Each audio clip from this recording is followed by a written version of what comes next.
قریب 30 سال میشد که همین کسب مشغول.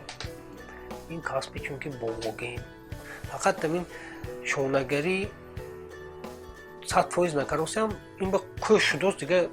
مثلا زنها با که آرایشی مثلا موی ها با برای چسباندن صندوقچه ها ساختم برای جواهرات حیوانچه ها هر گونه قریب 15 نمود از محصولات من ساخته با همراه فرزندان انیقش همین اجدادم میدونم که تا 50 سال انیق میدونم که همین کسب اون دوام داده است.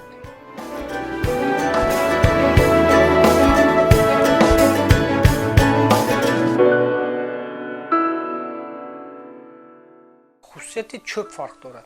مثلا چوب زالدارو چوب روان میشد بعد برای عصب بسیار خوب برای عصب خیلی شما نکنی عصب رو میکنه.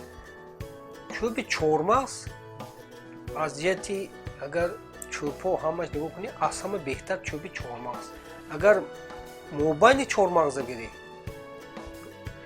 همین جایی که سیاه انوای برای موهای خوش بسیار فایده‌آور چون که از خودش روغن خارج کرده میشه چوب چهارمغز.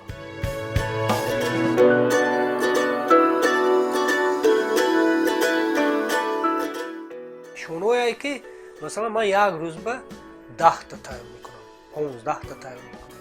شونه هایی که یک روز به 1 تا تایم میکنم. این شونه های شاهانه میگم من بسیار خیلی سه قبط کندکاری میشد. بعد چوبی بسیار سخت مستحکم میگیریم باید برای که کار کردشان بسیار دشوار میشد.